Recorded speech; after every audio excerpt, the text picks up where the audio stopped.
starting in my heart, reaching a fever pitch, and it's bringing me out the dark. See how I leave with every piece of you. Don't underestimate the things that I will do. There's a fire starting in my heart, reaching a fever pitch, and it's bringing me out the dark. The scars of your love remind me of us. They keep me thinking that we almost had it all. The scars of your love, they leave me breathless. I can't help feeling we could have had it all. Rolling in the deep, you had my heart and soul in your hand, and you played it to the beat. When I first made my 2011 worst to best list, I called it a disappointing year for animation, and it is true that this year did not give me many films that I would consider personal favorites. However, 2011 was a year of experimentation and transition, with many coming from unexpected places as technology and trends were rising and falling. However, the major form of this experimentation was mostly in Hollywood's obsession with realism, notoriously not my favorite animation aesthetic, but nonetheless important, as this year many animators and studios found the limits that they could achieve with that style, at least for the time, resulting in the death of the mocap movies. Oh, don't worry, mocap animators get plenty of work in video games.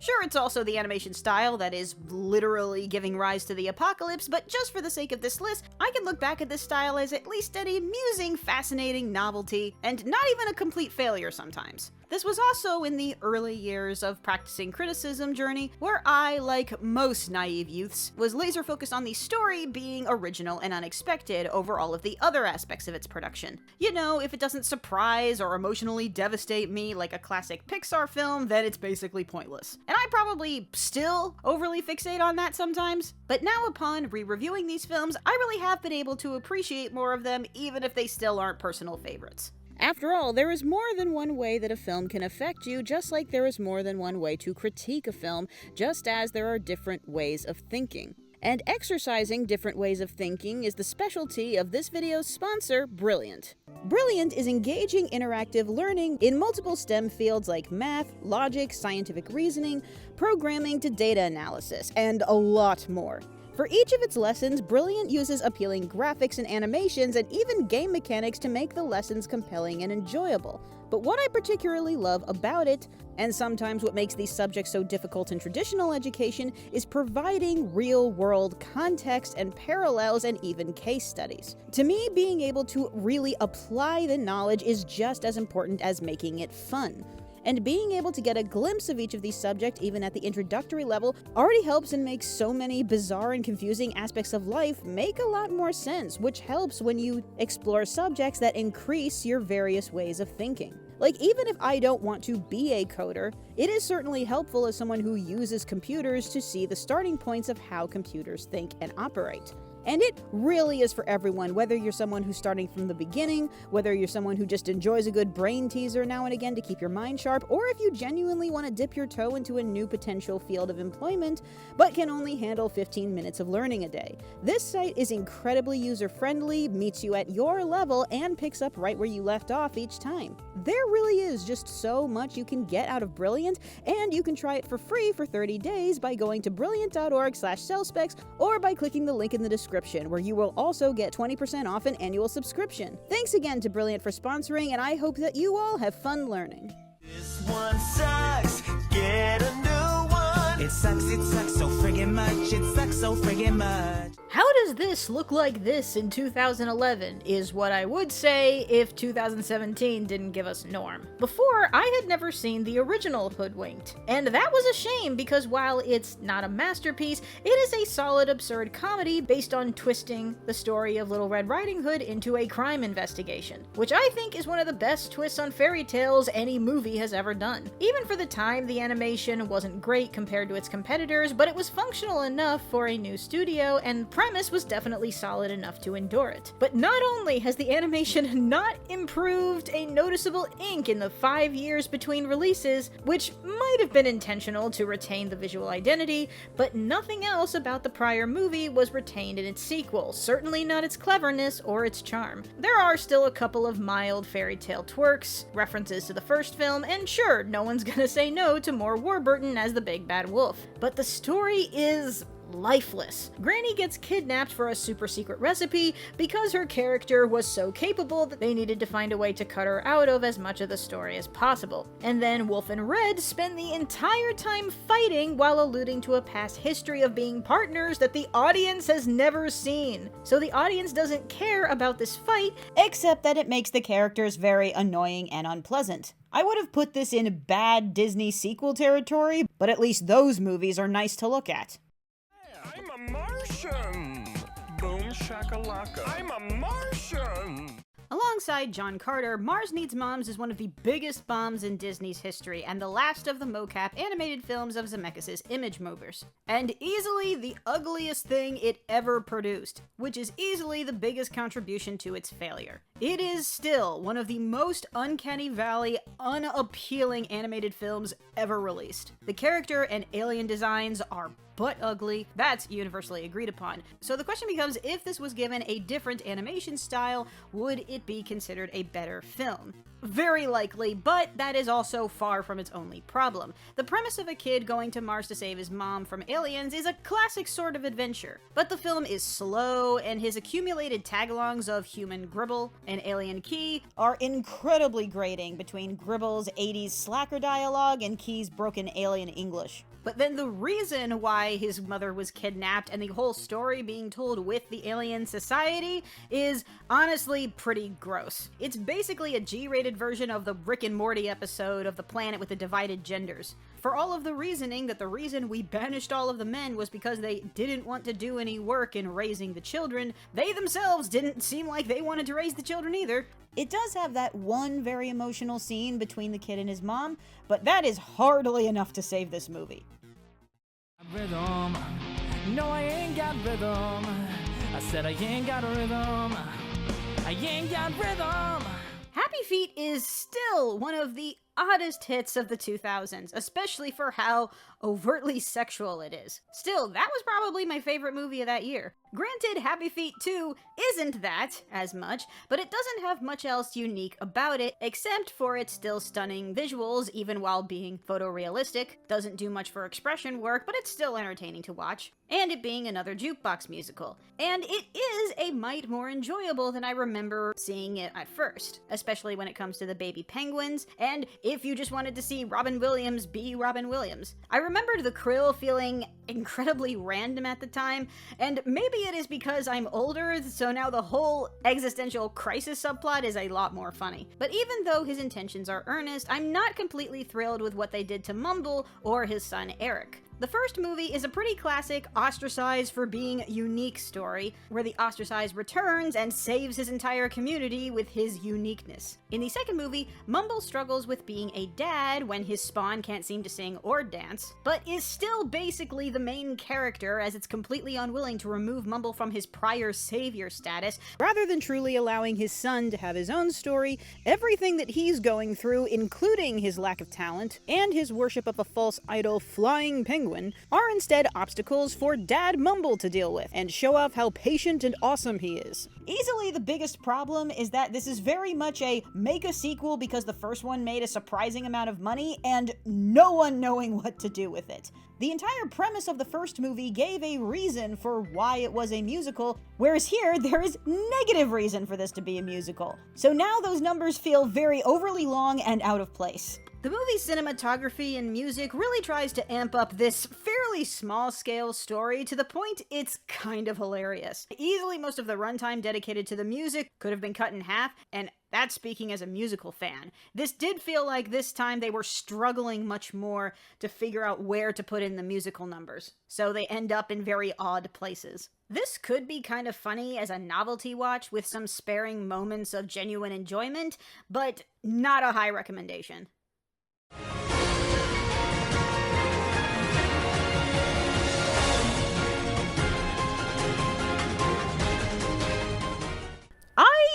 still don't hate Cars 2 as much as the others do. Though it's obviously still not good and usually regarded as the worst of Pixar for a reason. But I think that part of the reason I mildly enjoyed it the first time I watched it was because I didn't grow up with classic spy movies the way others did, so that part of the movie didn't feel quite as mediocre as it is. 10 years later, that definitely feels more evident. But just from its story construction, it is a cluster of fragmented bits. And another poor attempt to make a comic relief character into a main character. Mater was actually funny in his limited role in the first Cars, but this is more than anybody wanted of him, even if it ultimately shows him in a positive, good-willed light. At least he didn't try to actively trick anyone, just supposedly the best spy in the world is a major idiot. And the twist feels even more convoluted than with other twist villains that completely breaks the rules of contradicting pre-established information. And the message of don't amend your behavior depending on the situation is not a particularly good one. Still, I think the biggest disappointment, if you can call it that, is not being able to see the Grand Prix. I mean, that was the entire point of these movies, right? The car racing? And it skips over most of that, even if what we did get to see of Tokyo was pretty neat. But seeing this now as a full trilogy, Cars 1 with Lightning as a rookie, and 3 with him retiring, feels like we completely missed him at the height of his prime. So, bummer for Lightning fans, I guess. At least we got to see Bruce Campbell's surprisingly disturbing death.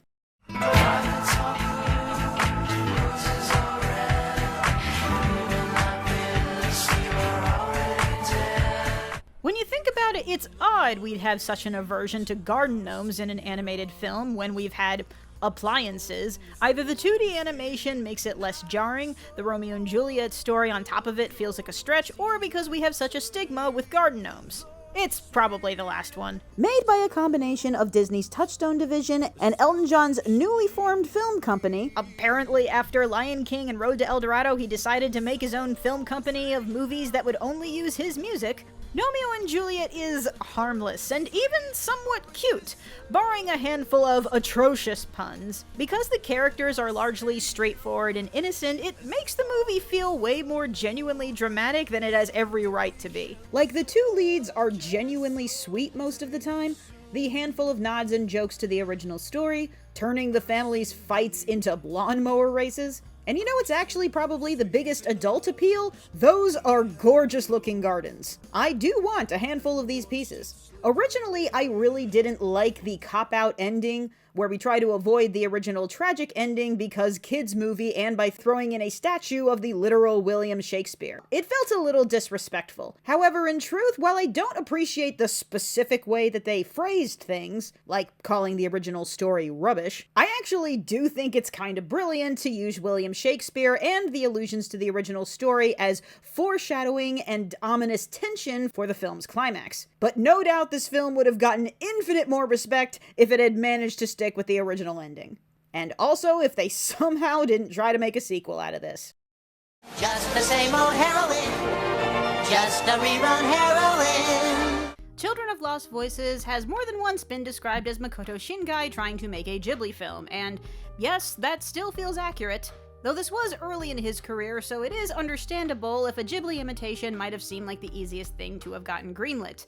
You really will see quite a lot of things here that you'll see reflected in his future work. A modern set story about a girl who has a run-in with something fantastical, in this case a hidden civilization very reminiscent of Atlantis, and her budding relationship with a fantastical boy that she meets. Well, he dies.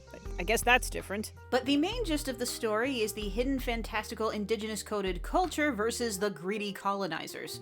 The unique element that this film brings to that typical story, aside from its great visuals and designs, I mean these creatures are terrifying, is that it plays the story both overtly straight, but also in the personal journey of one character who wants a specific piece of technology or technique from the fantasy culture to deal with his grief, which makes him mildly more three-dimensional and sympathetic, but still involves sacrificing the lives of others for the benefit of himself. It's certainly a decent exercise for him to flex his storytelling chops, but at the end of the day is just not very memorable in comparison to the later works he would become most famous for.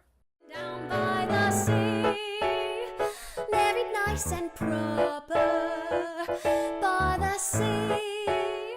Well, at least Goro Miyazaki has one relatively decent film under his belt. proving he is not completely devoid of ability, just not particularly on any sort of special level. Still, Poppy Hill tends to be one of the forgettable ones in the Ghibli library, though it does capture an interesting period in Japanese history, the student protests of the 60s, even if this movie makes it appear way more optimistic than it actually was. This is the actual interesting part of the movie that involves an elaborate school clubhouse that's being scheduled for demolition and the students trying to save it, where you see students expressing a lot of frustrations that they had toward politics at the time, alongside classic anime movie sequences of girl protagonist going to school, going shopping, and cooking dinner while being around other girls talking about boys. That's in, like, all of them. But this is likely the least interesting of the Ghibli romances, where girl A and boy A just do things alongside each other relatively pleasantly,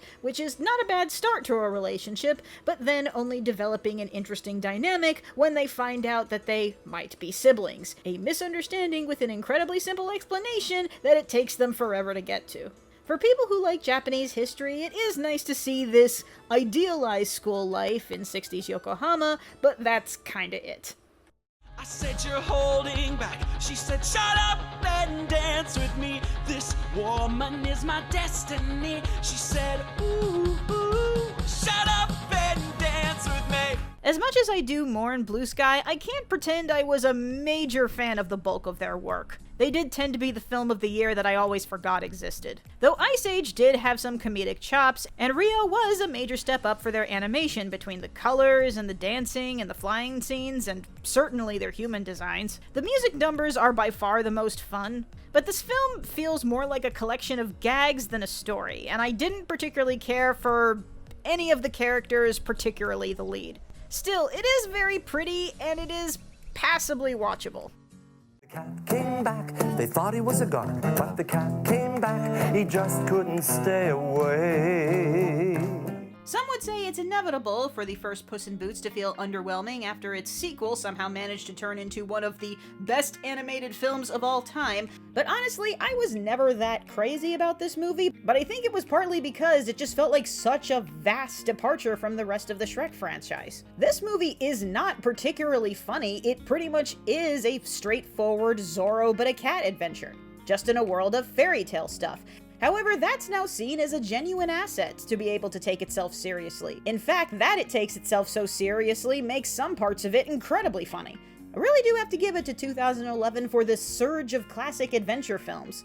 However, what is still true other than Puss is that this is not a particularly pretty movie to me. This is the era of DreamWorks' notorious ugly human designs, and like a lot of movies aiming for a certain level of realism, their dominant idea was to make it very dark and brown. But especially Humpty Dumpty, who I have never cared for. I don't like his design, I don't care for his story, it tries to make me feel sympathetic to him and I just don't. Also, just why Humpty Dumpty? As a swashbuckling adventure, it's fine, it's even good, it's just not a personal favorite. I need a himbo. I'm holding out for a himbo till the end of the night. He's gotta be strong and he's gotta be fast and he's gotta be dumb and polite. Oh my god, it's real. The last official Johnny Bravo thing ever made. And it was only made on commission from India that loves Johnny Bravo so much that they apparently made him a verb. But an English version eventually was created and aired on Cartoon Network only in Australia and New Zealand. You really can't find an official viable version anywhere except for discontinued DVDs. You really just kinda have to look for it. Now, I have generally liked Johnny Bravo, but I admit I haven't watched all of it, so I don't know if when this movie starts about Johnny being a former Hollywood star, how much of that is really true. Of course, it could be a meta joke about the fact that Johnny Bravo used to be much bigger in the world with his series, and he hasn't been around in the 7 years between the series and when this movie came out. This is also far from the only belated finale movie where the star character lets themselves go, only to undo it in basically a second. The film starts with Johnny making fun of the deterioration of modern Hollywood. So of course, given the time, he's basically mocking Twilight and the first Avatar.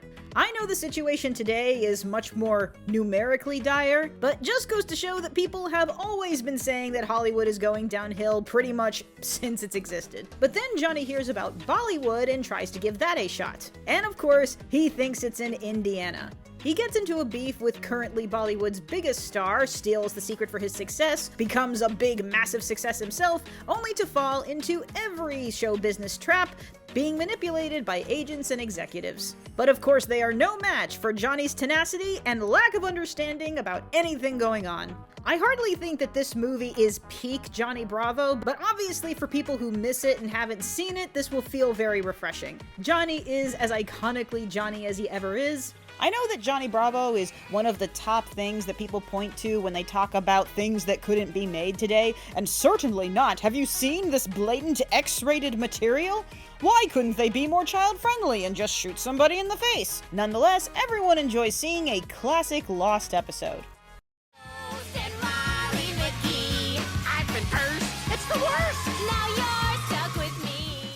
Of all of the wacky, here's the supernatural shenanigans I got up to in my summer stories, it's a fairly typical anime premise. A Tokyo girl moves with her mom to the country after some time after her father died, and unprecedented for a grieving teenager, isn't handling it well.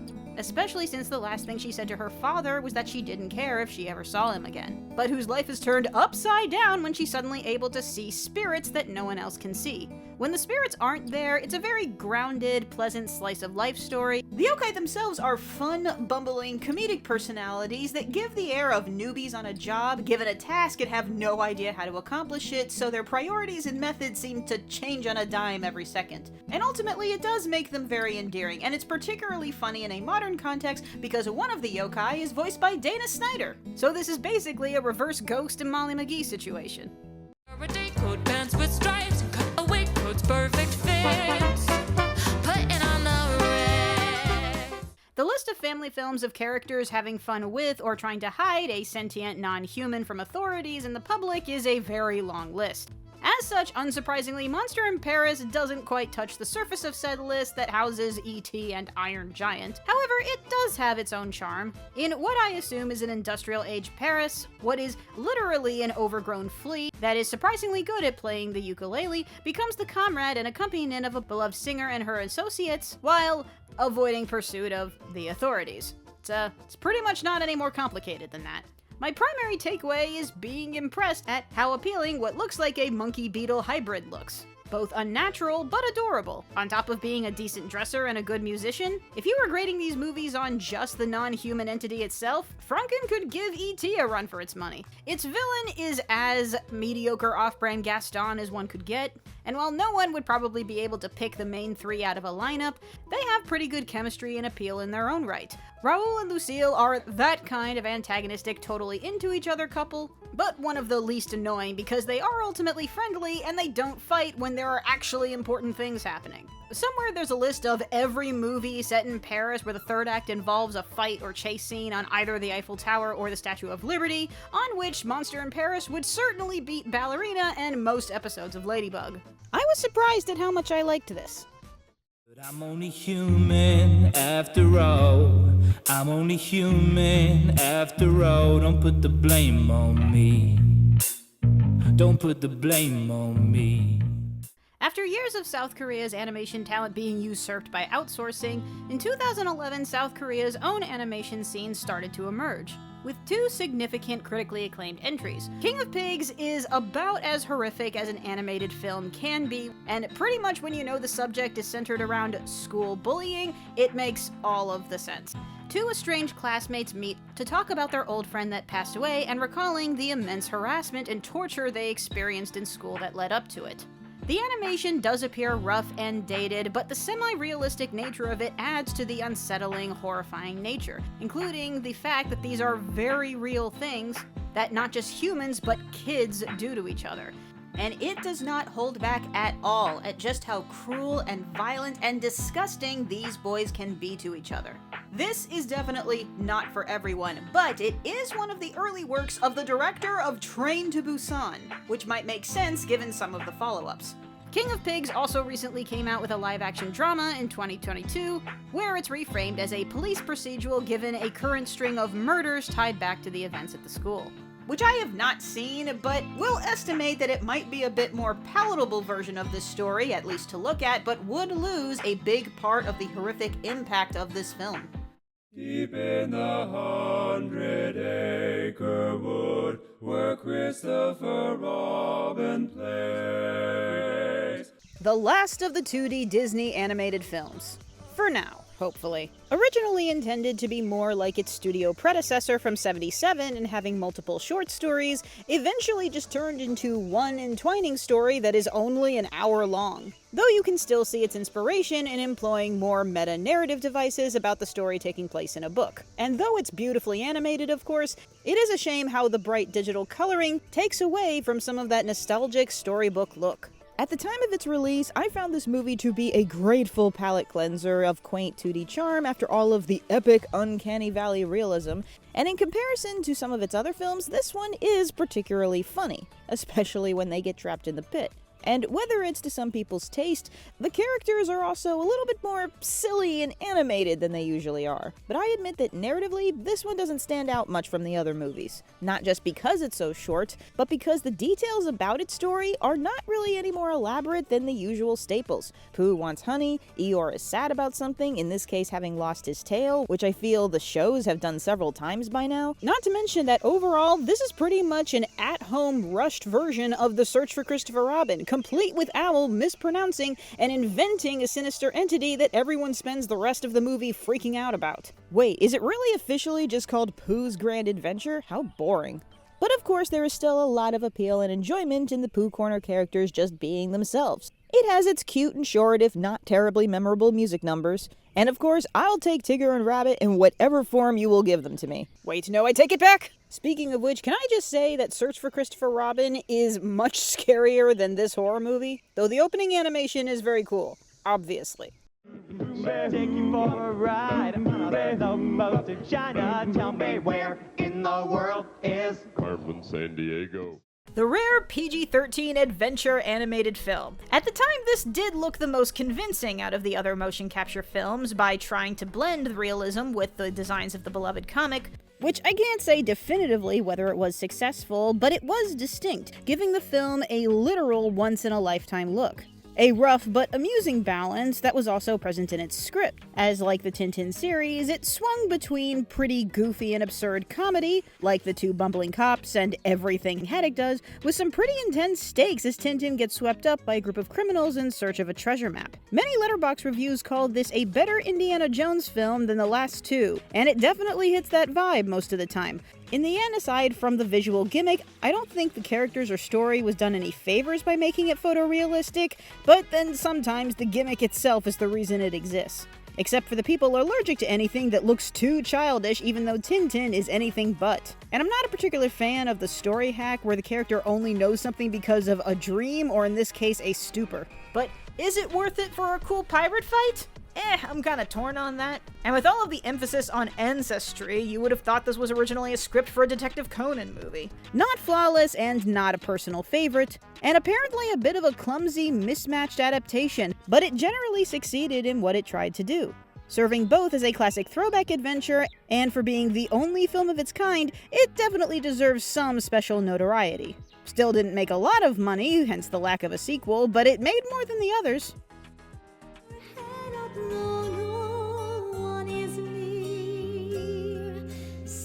Waiting for you.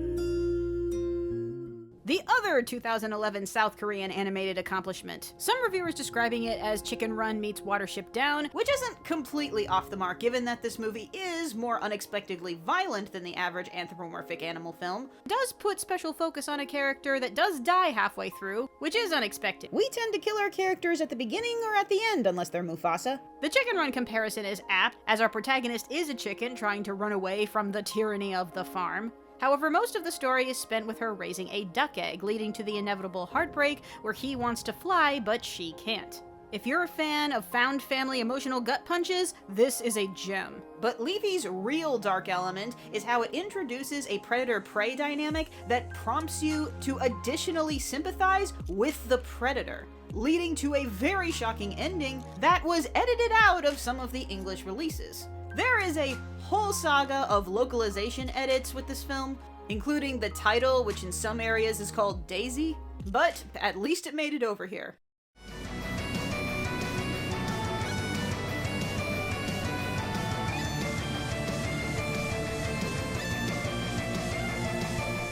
In the history of Japanese manga, everyone knows God of Manga Osamu Tezuka, but Americans at least probably don't know Tatsumi Yoshihiro, somewhat understandably given very few of his works are well known internationally. While Tezuka certainly elevated manga's at-time reputation with epic-level narratives, his style, at the start, still leaned toward being child-friendly, which was reflected in his art, which was famously inspired by Disney and Western animation, and to this day, still generally described as cute. Tatsumi was a fan of Tezuka, but he was also a core figure in the rise of Gekiga, manga with an emphasis on mature, realistic, and dark stories, alongside a more detailed, realistic, and cinematic look. So arguably, this movement is just as important in terms of what has given the anime medium its distinct look and elements that has made its reputation on a global scale. In regards to the 2011 film, it is essentially just a few steps above a moving comic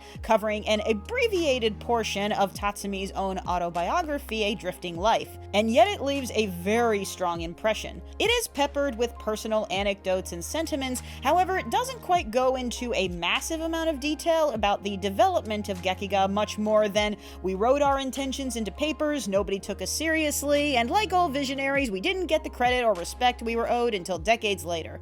What the life anecdotes do provide is context for the inspiration for his adult short stories that are featured in the film, and are what I think leave the greatest impressions in it, which, warning, are not just dark, but frequently sexually graphic. For those interested in anime history, the film is certainly worth checking out, but Drifting Life no doubt goes into a lot more detail given its length. Really, this film only feels like the briefest snapshot into the man's life and work, and that may be the best it could have been, giving a memorable impression, but imploring the audience to explore more on their own.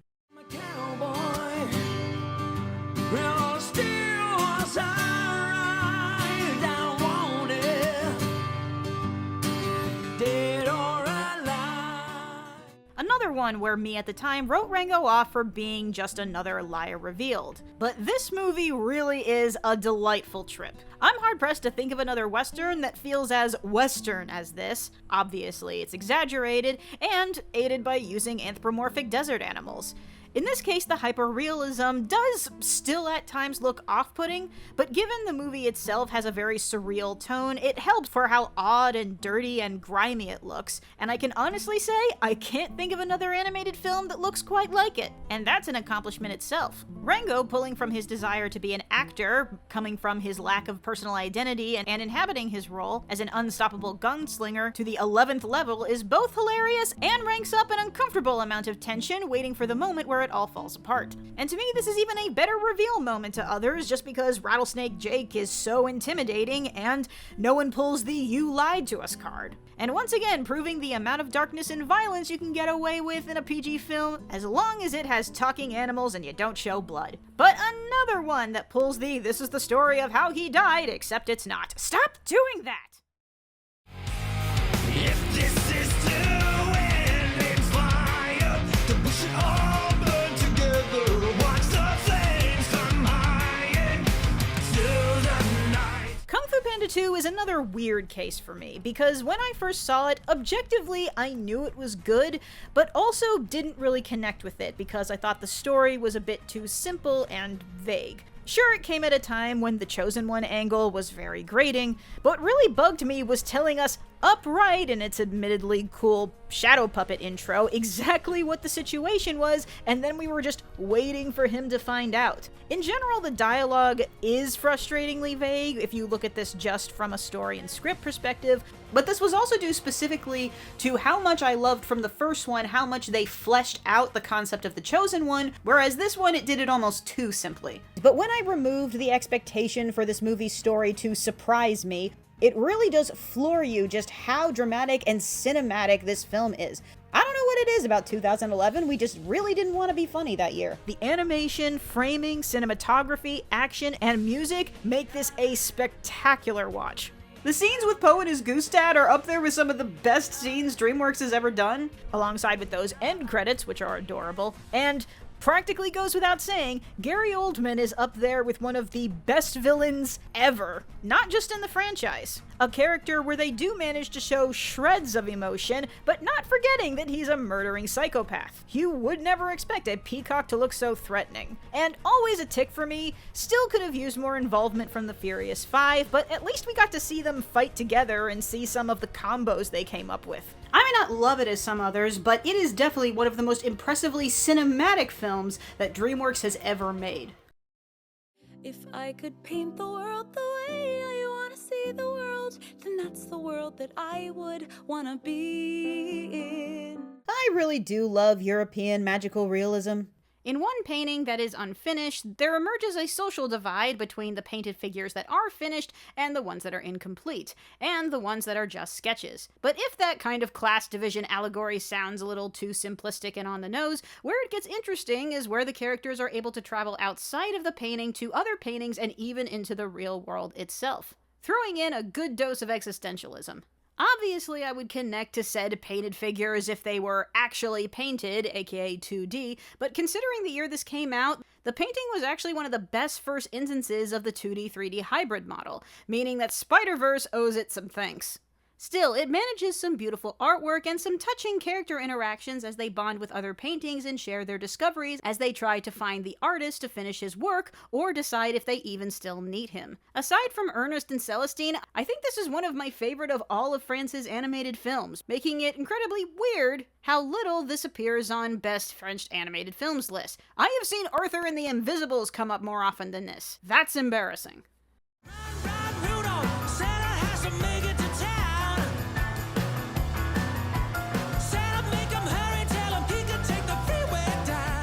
I know, what a shock! I've only ranted about how much I love this film on multiple occasions. Still not even a contest for me. Arthur Christmas was a joy when I was one of the only people to see it on opening weekend, and it keeps being so when I watch it every year as one of my favorite Christmas movies and favorite animated movies of all time. Arthur is one of the most wholesome protagonists, being the actual truest depiction of courage as he is constantly having to do things he's terrified of just to get a gift to a child who was missed on the Christmas Eve run. But we also see the character arcs of the three other men in the Santa family, how they have their differing philosophies on Christmas and on the role of Santa, which fuels the main conflict of the story. The opening scene with the elves infiltrating the houses with the gifts is so quick and well coordinated. There's just so much amazing detail and in-jokes put into this entire operation. The animation and soundtrack are still glorious 10 years later. I've noted that I don't love the alien subplot, but at the end all of these threads do still tie together at the end for a satisfying whole, but I will settle for admitting that the self-deprecating devotion of the elves' workforce, to the point that when their leader is gone they self-destruct, is iffy. But otherwise, this movie is nigh perfect. I love what it has to say about the holiday, I love what it has to say about the nature of giving, I love what it has to say about the role of Santa. It's not just the best film of the year, this is one of the best films of the entire decade. But I don't begrudge Rango getting Best Picture, I'm more irritated that this didn't even get nominated, but I chalk that up to most people not knowing that this movie existed, by now known as a combination of lackluster advertising, but also bad timing, as it looks so similar to Disney's recent Prep and Landing. So it makes me really happy to see every year it finally getting appreciated. Finally, done with 2011. Tell me your worst to best, and what do you want me to cover in 2012? Whenever that might be.